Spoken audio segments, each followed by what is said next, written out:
What's up? We are back with another one. Is it the war of the judges, Judge Mathis and Judge Joe Brown going at it? Man, you ain't gonna believe what Judge Joe Brown had to say about Mr. Mathis. Let's get into it. You and Judge Mathis, is everything cool between both of y'all? Because I know he made some comments telling you to come see him. Oh, he's part of that thing too. Have you noticed at home with Judge Mathis with all of that rainbow stuff that they push? See, Hollywood tried to get me to do the same thing. I said, hell no, you're on your own with that. I'm not doing it, but he did. See, he punked out and joined the gang, and then he says he got out when his mama got sick. So he does his thing, and one of the most embarrassing moments I ever had as a black attorney or as a black man was in front of 5 members of the U.S. Supreme Court and the Second Circuit Court of the Judiciary. They were having a judicial conference. They had invited me, Judge Napolitano, and Judge Mathis to lecture them for 2 hours on television in the courtrooms because at that point, 20-some years ago, the U.S. Supreme Court and the appellate courts of the United States and other courts were concerned about opening the courts back up again to broadcast media. He declined the show and he said, I'm sorry, I'm rehearsing for a gospel play. So I found that embarrassing. You're doing a church gospel play and you miss out on an opportunity to address the Second Circuit Court of Appeals for the United States. I think there are 3 or 4 former members of that circuit that are on the U.S. Supreme Court right now. The Supreme Court itself is part of that circuit for educational and continuing legal educational purposes. So Judge Mathis is on some other stuff I'm seeing. According to Judge Joe Brown, he joined the club. Y'all know what he mean when he say he joined the club, right? You know what he mean. But let's get back into it. And you missed the opportunity to do that because you're in a gospel rehearsal? That's clown show stuff. And then that crap he does about endorsing LGBTQIA+ on that At Home with Mathis. And the fact that when I was on, I was number 1 and 2, and he was down 150, 160 in the ratings, flunkying out, doing what he did, acting ignorant.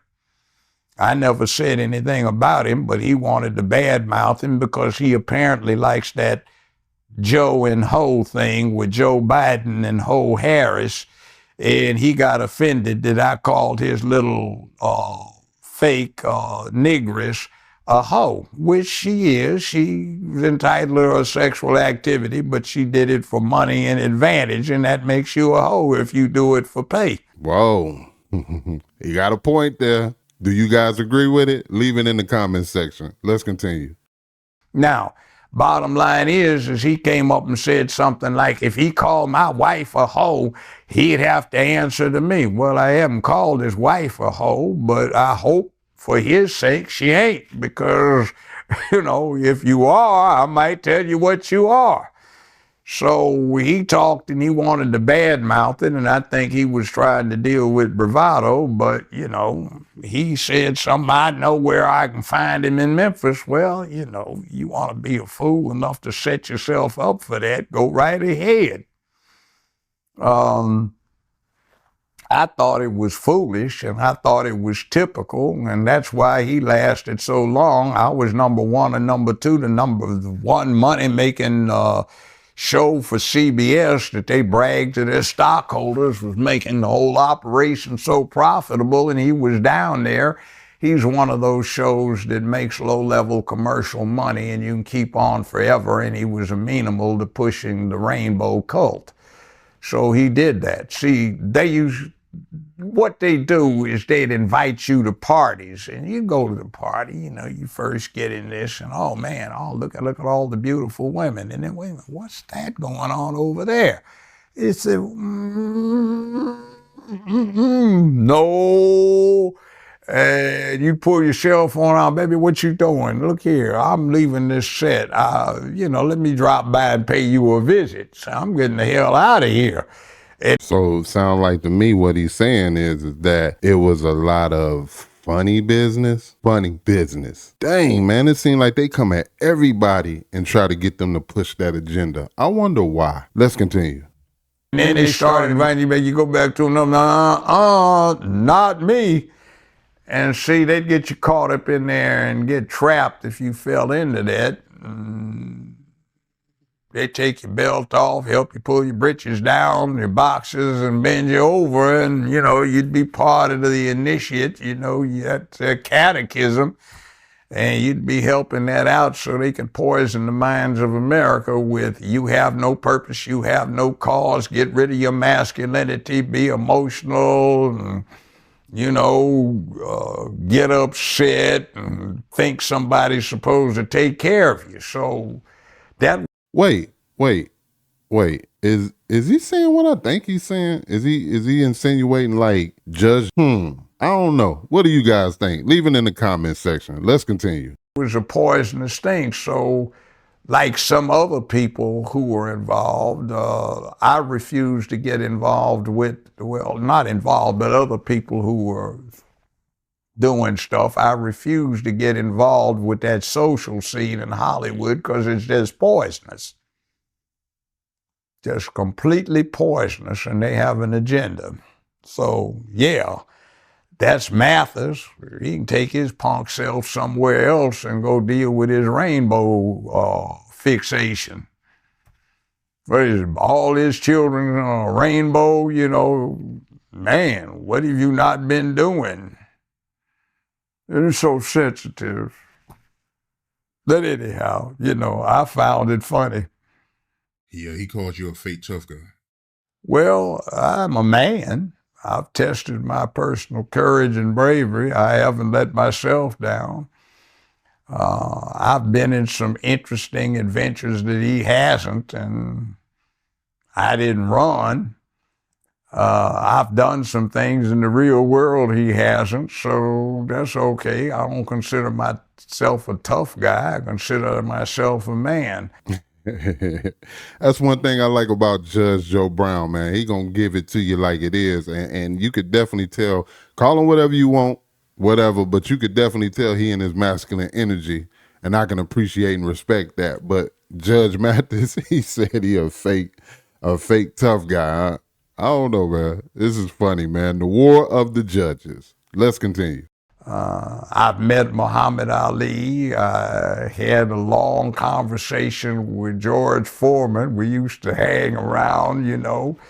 He was a nice guy to hang with. I knew Huey Newton, Eldridge Cleaver, you know, all this bunch.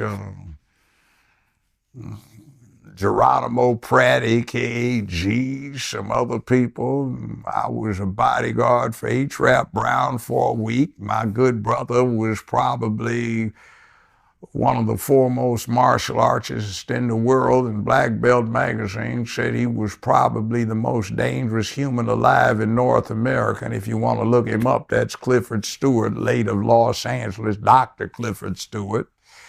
So we did our share of adventurous stuff growing up when we were around in Los Angeles. And I have been in a legal case where it was out in the country dealing with rural matters and some stuff where we could send somebody on a motorcycle because nobody had cell phones then. And when the sheriff goes up, I got a .45 auto in one hand and a .357 in the other, in a briefcase with a court order, and the sheriff is yelling, boys, put them muzzles down. We can't have all this. What the hell's going on? Well, Sheriff so-and-so, there's a court order over there. These people are trespassing. So, yeah, I've been there. So he hasn't. Bottom line is I think I'm a tough guy. No, I just think I'm a man who stands up for his duty like a whole lot of other people I'm personally acquainted with, or was before they left us. So, you know, it is what it is. Just be careful when you're selling wolf tickets. You know what a wolf ticket is? Yeah, I know what a wolf ticket means. Bluffing, pretty much. I've seen some wolf tickets sold and some people bought a whole book of tickets for the premiere performance and wanted an encore and a curtain call when it got through. So he's selling wolf tickets. Well, there you have it. The war of the judges, Judge Mathis, Judge Joe Brown.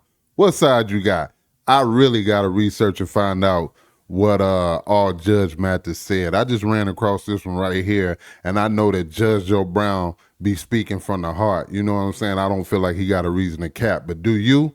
Leave it in the comment section. Let's talk about it. Do you think Judge Joe Brown has a point, or is he just talking for the internet? Me personally, I think he stands on business, but that's just me personally. Yo, this is the KMHP TV YouTube channel. If you're rocking with us, you already know what to do, man. And we definitely appreciate you. And we appreciate everybody, this team KMHP over here. And until the next video, I'm Kaotic 1, and I'll holla. Peace.